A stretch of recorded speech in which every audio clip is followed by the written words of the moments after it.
Za ku iya tuna labarin yaron da aka kama ya shiga cikin tayar jirgi ya ɓuya? A shekarar 2013 ne aka kama wannan yaron ya shiga cikin tayar jirgi ya ɓuya yana so ya gudu ya bar Najeriya zuwa America. Ashe bai sani ba jirgin ya tashi ne daga Benin City wato jihar Edo zuwa Lagos. Daga ƙarshe dai gwamnatin Lagos ta saka hannu da shi. Yanzu yaron ya girma, an tambaye shi dalilansa na gudanar da wannan ƙuduri da kuma yadda ya shirya wannan shirin nasa. Ga abin da ya ce.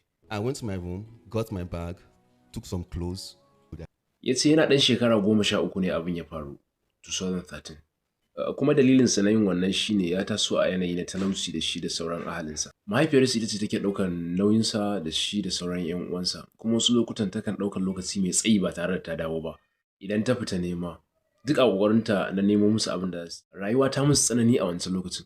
Ya ce yana son kallon fina-finai a wancan lokacin, musamman ma na America. Ya ce a wasu lokutan yana ganin yadda a fina-finai jaruman suke barin gari. To shine bayan ganin wannan shi ma ya ƙudurta a ransa cewar tabbas wata rana shi ma zai jarraba haka. A shekarar 2013 da sassafe misalin karfe 4 na dare yana kallon fim ɗin America kawai sai ya ga yadda wani jarumi ya bar ƙasar da yake daga wannan ƙasar zuwa wata ƙasar. So a wannan lokacin kawai ya raya a zuciyarsa cewar lallai shi ma ya kamata ya jarraba yin haka. Abu kamar wasa ya shiga cikin ɗaki ya harhaɗa kayayyakinsa ya zuba a cikin jaka kawai ya fice. Ya ce a wannan lokacin makarantarsu tana makwabtaka ne da airport, sannan yana ganin yadda jirage suke shawagi. Tsammaninsa a wannan lokacin duk jirgin da ya tashi kawai America yake nufa. Ya fita daga gida misalin karfe 5 na safe. So dama gidansu yana irin kusa da airport ɗin nan. Saboda haka ya san shortcut ɗin da zai kai shi cikin airport ɗin ba tare da ya shiga ta gate ba. Da misalin karfe 5 ya bar gida.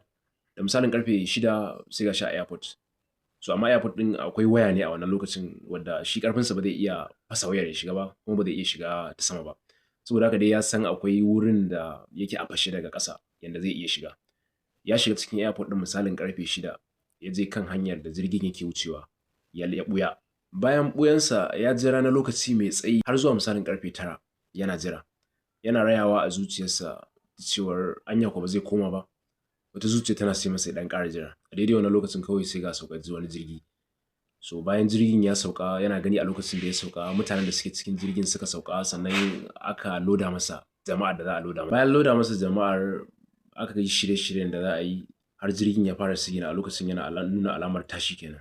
A daidai wannan lokacin sai ya je ƙasan jirgin ya tsaya. Yana tunani a zuciyarsa ya hau tayar gaba ne ko kuma ya hau tayar baya. Bayan ɗan takaitaccen lokaci sai ya yanke hukuncin cewar ya hau tayar baya. Ya shiga tayar baya ya laɓe. So a daidai wannan lokacin sai mai tambayar ta shi ke tambayarsa cewar a wannan lokacin babu wasu ma'aikata da suke ganin sa ko kuma wasu mutanen daban. Sai ya ce ai ya karanci shige da fice na ma'aikatan. Saboda haka sai da ya tabbatar da cewar hankalinsu baya wajen sannan ya je ya hau jirgin. Bayan jirgin ya fara tafiya kawai sai ya ga jirgin ya tsaya. So sai ya raya a zuciyarsa cewar maybe ko sun gan shi ne a lokacin da yake ƙoƙarin hawa. So bayan ɗan lokaci kaɗan kuma sai ya ga ya ci gaba da tafiya. Daga nan kuma sai jirgin ya tashi. Bayan tashin jirgin sai taya ta rufe. So ana cikin tafiya kawai sai fara jin wani irin yanayi daban. Ma'ana dai irin kamar kunnensa yana masa ciwo haka sosai da sosai. Bayan ɗan takaitaccen lokaci kuma sai ya daina jin ciwon. Ana cikin tafiya ba a ɗauki lokaci mai tsayi ba kawai sai ga taya tana ƙoƙarin buɗewa. Taya ta buɗe jirgi ya sauka ya tsaya. Bayan saukar jirgin kawai sai ya leƙo sai ya ga baƙaƙen mutane da irin motoci an rubuta Lagos haka. Lagos State Government and waye da waye.